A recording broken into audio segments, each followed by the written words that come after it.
Good evening, everyone, and welcome back to another episode of Single in the City. I am your host, Tiara, and I have my lovely co-host, Genesis, here. And we have another special guest that we talked with last week, Justin, that we are excited to bring back into this week's episode. Our conversation last week just needed a part two.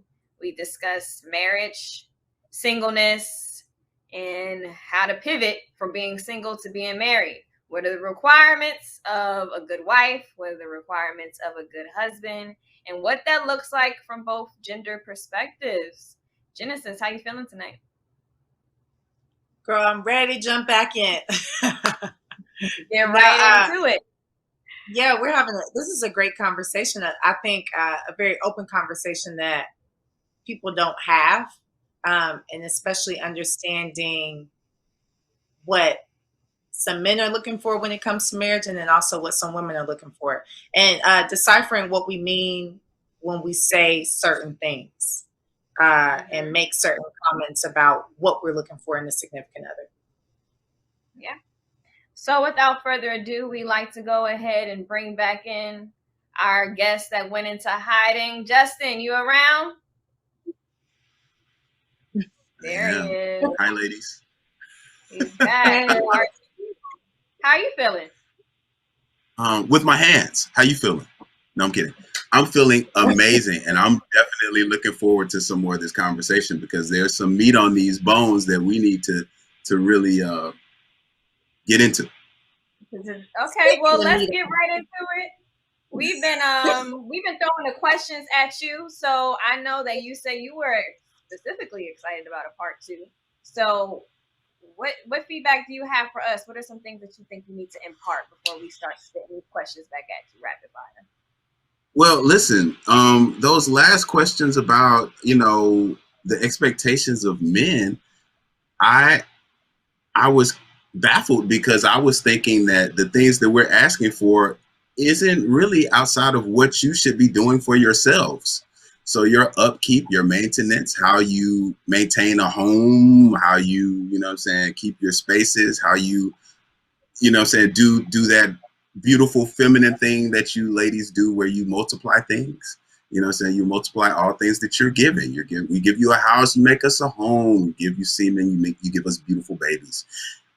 We come to know that from y'all. So when there's, people are talking about withholding things, then that seems a bit questionable as it relates to a relationship, especially if that person thinks that an individual has long-term potential and they really want to, take that journey with them. Why are things being withheld? And to add to it, like, don't nobody glow harder than a woman that's recently out of a relationship. Say what you want, don't at me. The thing is, women sometimes take their eye off the ball and then get a little, I don't want to say the L word, but I think they allow other things to become prioritized in front of the things that may have attracted their mate. And then once that mate is no longer in the picture and they know they're back on the market, that glow up happens again. So when you're saying that men have, they have expectations about how a woman should look, how she should carry herself, what she's coming to. And yes, some of those things are physical, thusly a weight requirement, because I want to be attracted to you years after we make this decision to get married. Mm-hmm.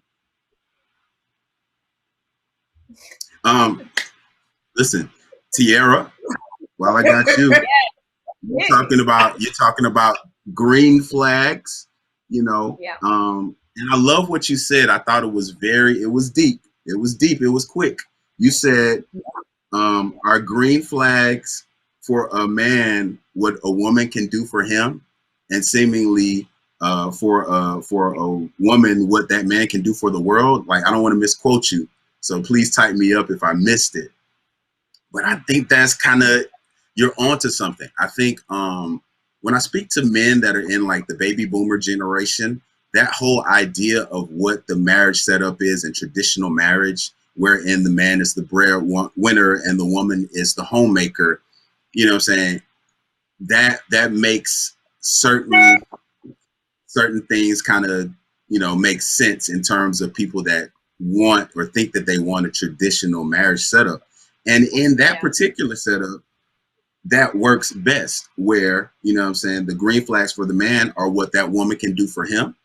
And then the green flags for the woman are what that man can do for the world and what she can help him do, because he is the front person. I think now, and I speak as an elder millennial, now women also want to be like, they want to be kind of, they want their own. They've put a great deal of emphasis on getting education and making sure that their careers are popping and other stuff. So it makes that traditional setup kind of moot. But at times we want to jump back to it seemingly based on what's convenient. And then, but it's not the same. So who wants to jump back into it when it's convenient? I think it seems like women at times want to jump back into it. More so than I hear men saying, yeah, I want to stay at home woman. But it seems like women have an expectation for men to basically do the heavy lifting as far as financial responsibility, which I have my ideas about that. I don't think that that's totally wrong. However, I do think that the partnership element is what makes the marriage stronger. I believe that partnership is so dope because it lightens the load for each individual and it creates multiple winners. Like if I'm out here and I'm doing everything by myself, then this is my stuff. This house is mine. Don't raise your voice in here. Don't say anything to me about what you don't like, because this is what I've made here.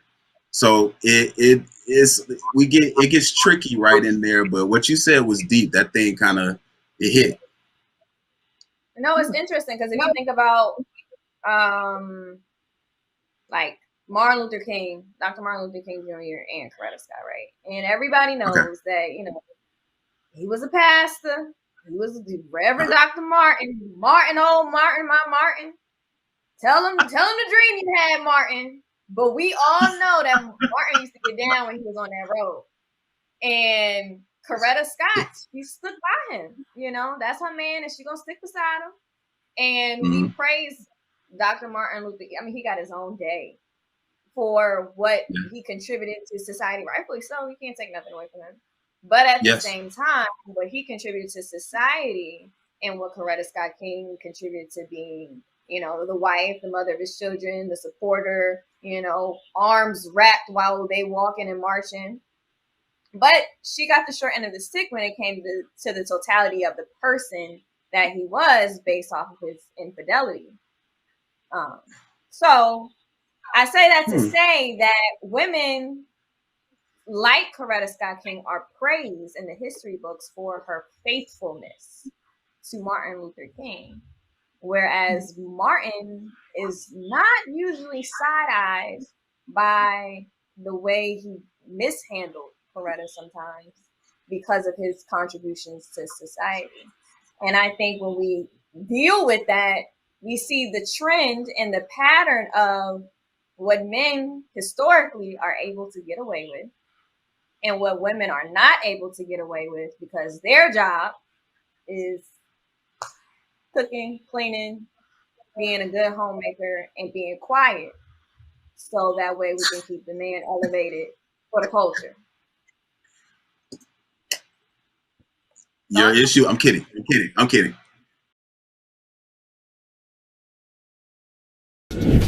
Well, look, you might not be popular, but my favorite character is Celestial because one of the quotes that I wrote down in the book that kind of stood out to me was, "Love is the enemy of sound judgment." She seemed like a very needy woman.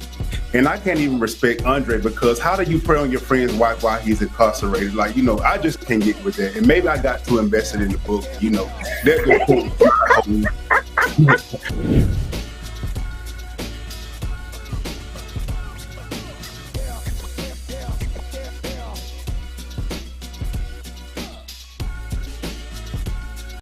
Type 2 diabetes can have a big impact on your life, but how can it be prevented? Well, the first step is knowing if you have prediabetes, a serious medical condition that puts you at high risk for type 2 diabetes. 1 in 3 American adults has prediabetes, but more than 80% don't know they have it. The good news is, prediabetes can be reversed, and for many people, healthy changes in their daily routine can make a big difference. Take the 1-minute risk test today at doihaveprediabetes.org.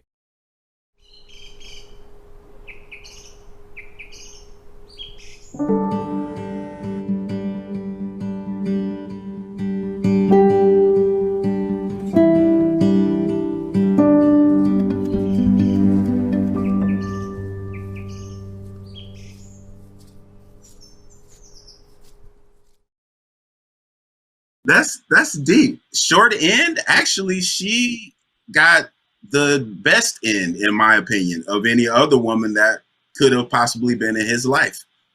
She got to see him up close. She got to have children with this man and got to build a life with this man.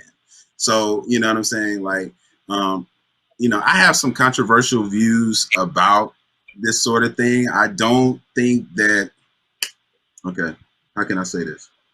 I mean, because we know black men don't cheat. We do know this. This is understood. Let me see. What can I say? I never saw Martin Luther King cheat. That's me.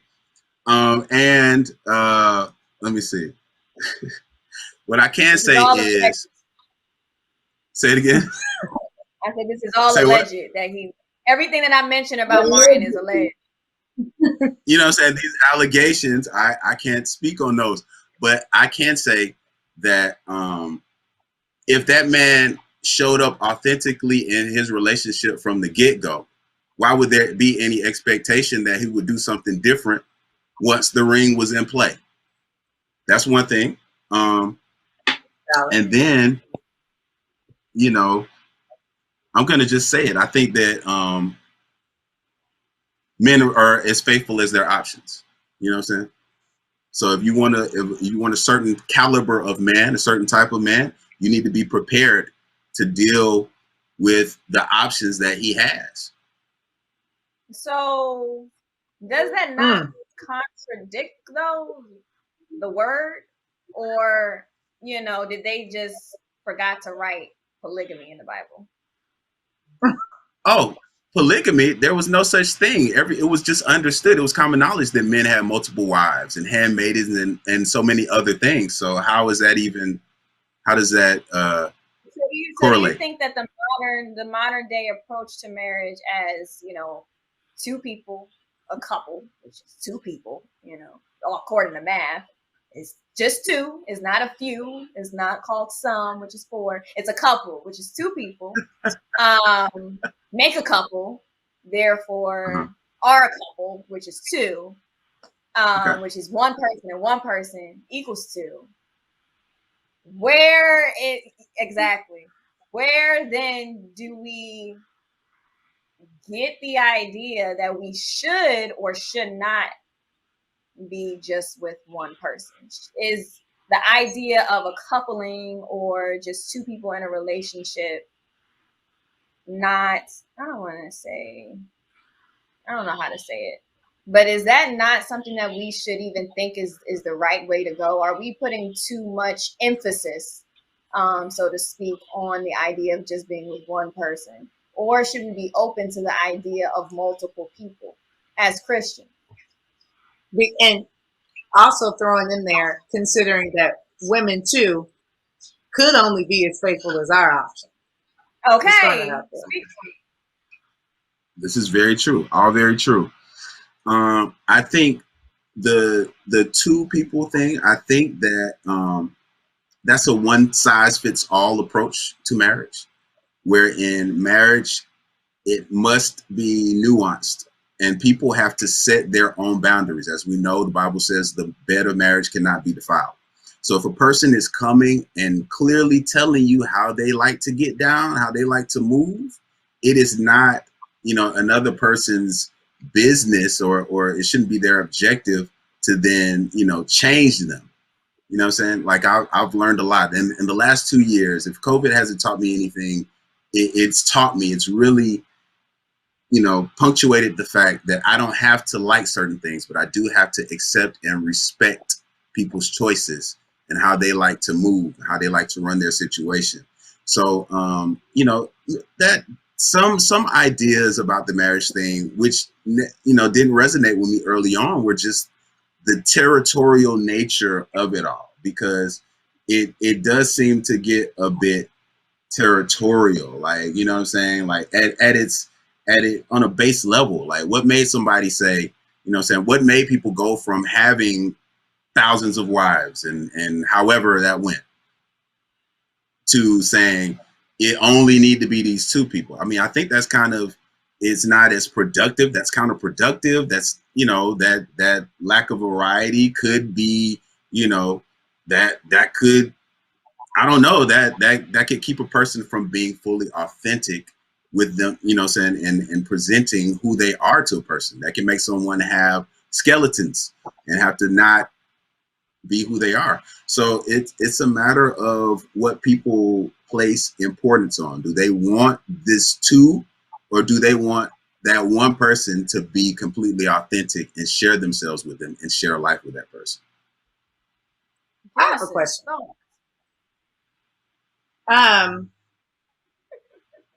Well, first off, I can partially understand it. Okay. But I just think that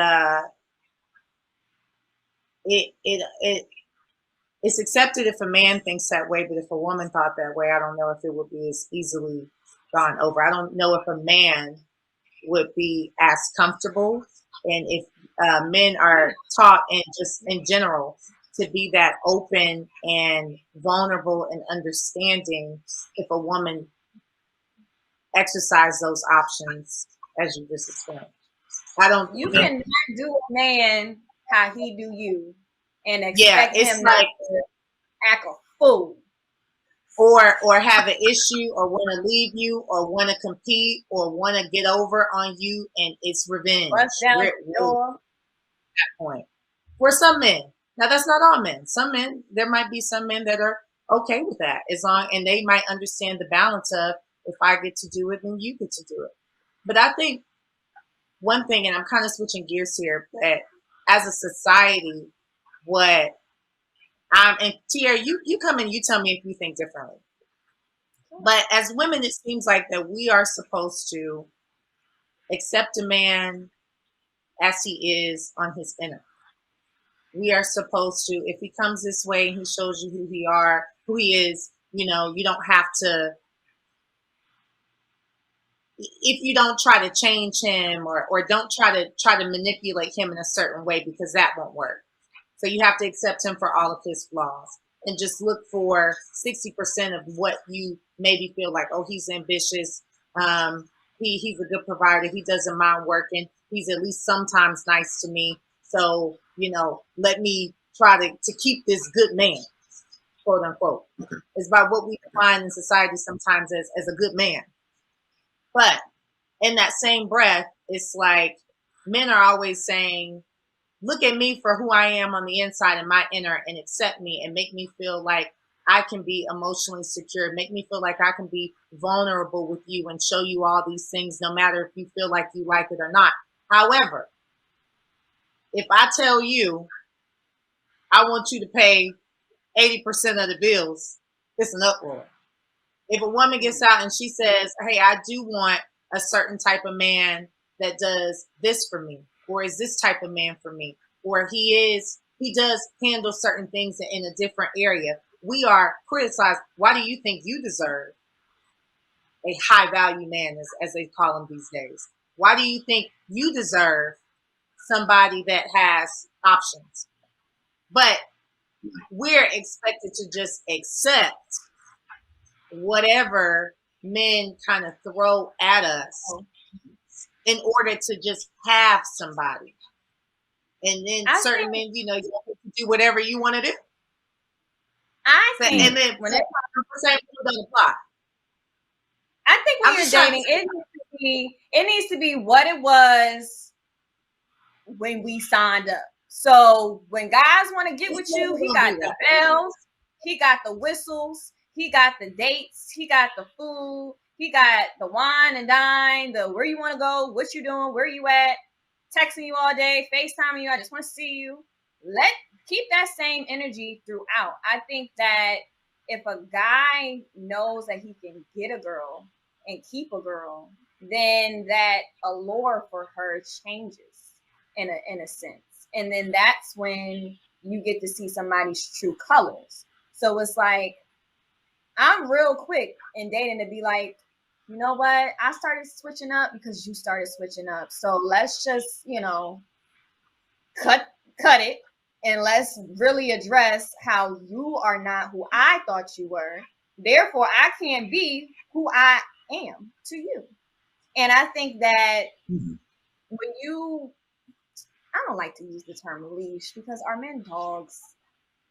But what I'm saying is when you keep a certain handle on a situation, you won't get in a predicament where you let one thing slide and he ice skates. Because that's when it's like, we need to be on the same playground mentally. If a guy approaches a relationship and says, you know what, the typical standards of marriage is not something, tell me that on the first date.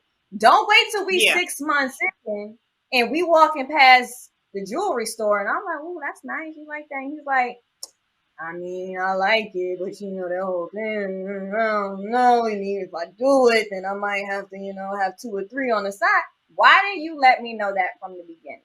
And I think that expectations and standards on both sides need to be set the sooner the better, and let people keep that same energy or not keep that same energy, but don't try to hold on to it. I think women tend to like projects and men seem to like women that they know they can't have. And that's where the friction. Yeah. Games.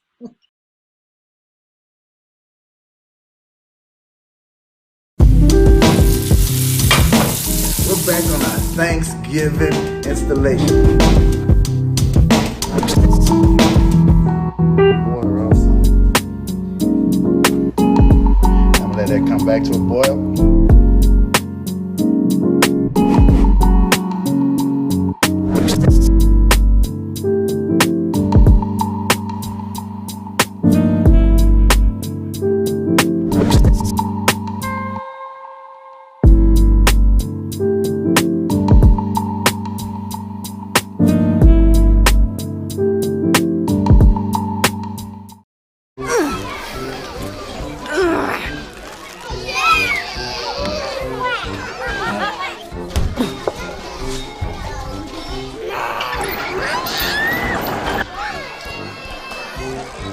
If you love them enough to crawl into a play place to get them to come down, then surely you'll check nhtsa.gov/the right seat to make sure they're in the right car seat.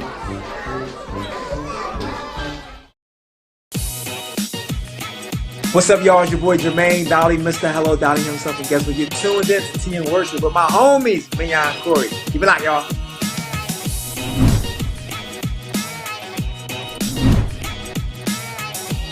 Hey y'all, it's Candy West, and you're watching Tea and Worship with Mignon and Corey.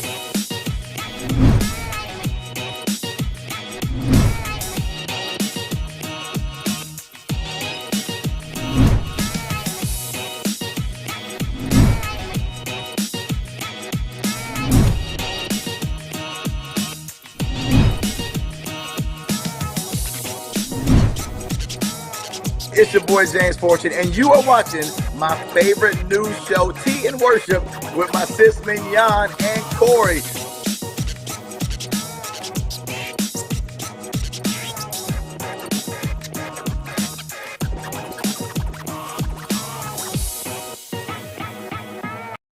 What y'all think? I don't know. This is just my thoughts. Well, okay, I'll tell you what I think on that. I personally think the only thing that I would say is different is that no matter how much men try to act like, they don't know this or this, that, or whatever, they control and set the tone of a relationship. If a man comes in your life and he's setting a certain amount of pressure on you, he's dating you a certain type of way, he's treating you seriously, like he wants to be in your life, like he does not want you to leave. Women it is just like in our nature, we melt and we're going to go along with it. That's why they say love is blind, because then you start really getting into emotion with the person. They're setting the tone. But as soon as a man switches up the tone, the woman's going to follow.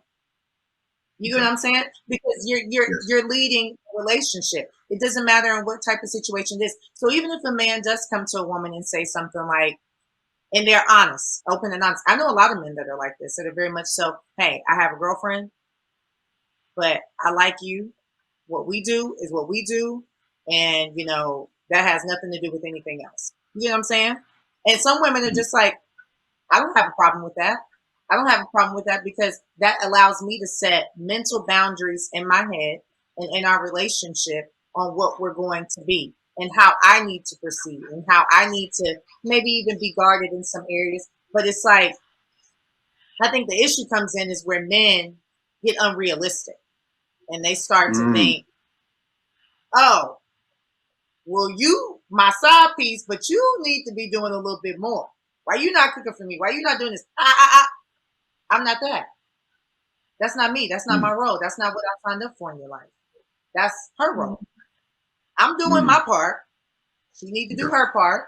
And if you got somebody else, that's her part. But at the end of the day, I heard Kirk Franklin say something about this. It's like, but when you date in that way of, I'm getting this from this person, that from this person, that from another person, that from another, then you try to put it all onto one person. It's just never going to work. They're going to automatically break.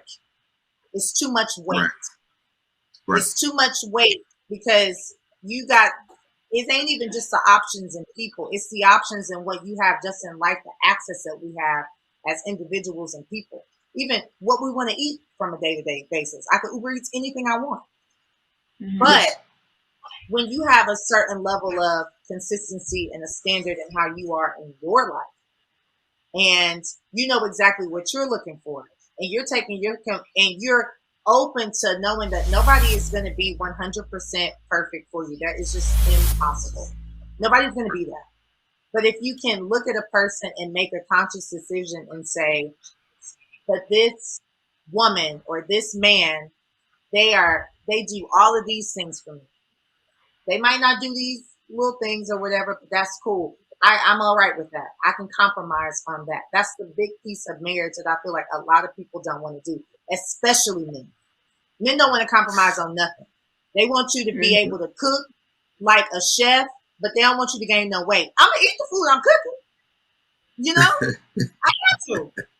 And men are so territorial.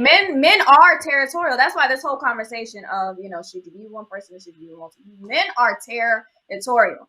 I remember I was talking to somebody and I was like, yeah, I don't know if I want to change my last name, because I've been holding this last name down for years. And what I look like just marrying somebody I just met, and all of a sudden I got his last name. I like my initials. I like the way my name look on paper. I like my signature. And you like, you wouldn't take my last name? First of all, I'm not even your girlfriend. But the idea of I need to take his last name if he was to be serious about me is like, oh, so I am your property. That's what you want. You like that territory, but you date and do whatever you want to do. But let a girl say she don't want his last name. I don't even think it's so much the last name piece. I think it's more of a cheat on a man and see what he gonna do. Be open. Hey, babe. We probably cattle. I don't know. This other person. And I just want to let you know that I love you, so I'm gonna tell you why it had happened. Guys, listen. They be like, I can't be with her no more. Listen, y'all saying a lot. Y'all are saying a lot. Y'all are saying a lot of very, very valid points. Say it again. I'm sorry. I missed what you said. No, you come on there because we can go all day. Okay, you know what I'm saying? So y'all are saying some very valid points. And while I was, I was being a little facetious earlier saying, a man should only be expected to be as faithful as the options that he has. I do realize that, it's, as I said earlier, it's like there ain't a lot out here as far as certain things. So like a man has to make some decisions. I do understand that, and I do understand that that's why that marriage piece is so important.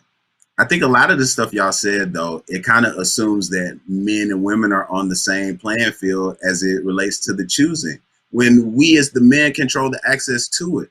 And we're aware that there's a power dynamic that shifts when we choose a wife. When we allow y'all into that space of being a wife, then y'all become the focus. So yes, when we choose a wife, because prior to, when a woman is in pursuit of that ring, she's malleable. She's going to serve that man. She's going to do whatever he says. If it's something that he asks her to change, something he don't like, that ain't working for him, it's out of there. But once she becomes the wife, then, you know what I'm saying, it's a different dynamic, because then she becomes kind of priority. So I think that power dynamic shifts and actually favors women once they're in that position. Now let me ask you this, and I just want your opinion for your life. Do you find it more attractive when you know that if you act up or get on her nerves, she'll be gone, bags packed, outside tomorrow, gone, bye, see you later? Or do you like the idea of molding a woman into the wife before you get on it? Which one?